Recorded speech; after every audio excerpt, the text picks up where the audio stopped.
की घेराबंदी नहीं कराई जा रही है। यही हाल पूरे बिहार का है। सरकार कब्रिस्तानों के मामले में संवेदनशील नहीं है, इसको फसाद का दरिया बनाना चाह रही है।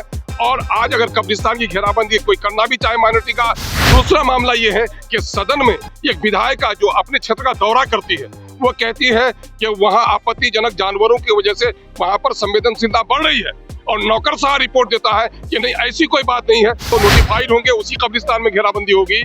2008 से लेकर अब तक मैं समझता हूं कि एक चौथाई कब्रिस्तानों की घेराबंदी नहीं हो सकी। ये मुसलमानों के मसले के साथ सरकार की अनदेखी है। मुर्दा उठ के हमारा भाग नहीं रहा है। मसला यह है कि कब्रिस्तानों पर नाजायज कब्जा हो रहा है। घेराबंदी की थी, लेकिन इन 12 सालों के दरमियान में जो कब्रिस्तान की घेराबंदी हुई, 3 साल के अंदर में उसकी ईंट गायब हो गई। इसने अपना एक रस्म निभा दी। कब्रिस्तान की घेराबंदी 90% जगहों पर अभी मौजूद नहीं है। दूसरा मामला यह है कि अभी मंजू नीतीश कुमार की सरकार ने बिहार में कब्रिस्तानों की घेराबंदी लॉ एंड ऑर्डर के मसले को सामने में रखते हुए फैसला किया था। उस वक्त अब्दुल बारी सिद्दीकी साहब ने सदन में पूछा था, क्या सारे कब्रिस्तानों की घेराबंदी कर देंगे? कहा हाँ, हम इसी टेन्योर में सारे कब्रिस्तानों की घेराबंदी कर देंगे। लेकिन जब सर्वे कराया गया तो कब्रिस्तान अधिक थे, राशि नहीं थी, तो उसमें इन लोगों ने लगा दिया क्लॉज कि संवेदनशीलता के आधार पर कब्रिस्तानों की घेराबंदी होगी। पहले विधायकों की अनुशंसा पर कब्रिस्तानों की घेराबंदी होती थी, अब डीएम और एसपी के रिपोर्ट के आधार पर, और वो जो नोटिफाइड होंगे उसी कब्रिस्तान में घेराबंदी होगी। 2008 से लेकर अब तक मैं समझता हूं कि एक चौथाई कब्रिस्तानों की घेराबंदी नहीं हो सकी। ये मुसलमानों के मसले के साथ सरकार की अनदेखी है। मुर्दा उठ के हमारा भाग नहीं रहा है। मसला यह है कि कब्रिस्तानों पर नाजायज कब्जा हो रहा है। उसके लिए सरकार ने लॉ एंड ऑर्डर के मामले को सामने में रखते हुए घेराबंदी की थी। लेकिन इन 12 सालों के दरमियान में जो कब्रिस्तान की घेराबंदी हुई, 3 साल के अंदर में उसकी ईंट गायब हो गई। इसने अपना एक रस्म निभा दी। कब्रिस्तान की घेराबंदी 90% जगहों पर अभी मौजूद नहीं है।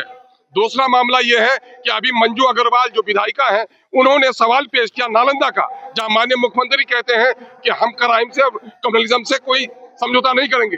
मैं समिति की बैठक लेकर गया हूं, वहां पर एस्टिमेट कमेटी की, वह 3 कब्रिस्तान ऐसे हैं जिसकी घेराबंदी की राशि है, लेकिन नाजायज कब्जा होने की वजह से नालंदा में कब्रिस्तान की घेराबंदी नहीं कराई जा रही है। यही हाल पूरे बिहार का है। सरकार कब्रिस्तानों के मामले में संवेदनशील नहीं है, इसको फसाद का दरिया बनाना चाह रही है। और आज अगर कब्रिस्तान की घेराबंदी कोई करना भी चाहे माइनॉरिटी का, कोई एमएलए या नॉन माइनॉरिटी का, तो कहा जाता है कि नियम संगत नहीं है, चूंकि वो सरकारी जो सूची है उसमें नहीं है। दूसरा मामला ये है कि सदन में एक विधायिका जो अपने क्षेत्र का दौरा करती है, वो कहती है कि वहाँ आपत्तिजनक जानवरों की वजह से वहाँ पर संवेदनशीलता बढ़ रही है, और नौकरशाह रिपोर्ट देता है कि नहीं ऐसी कोई बात नहीं है। एक विधायक को झूठा मान लिया जाता है और नौकरशाहों को सही मान लिया जाता है।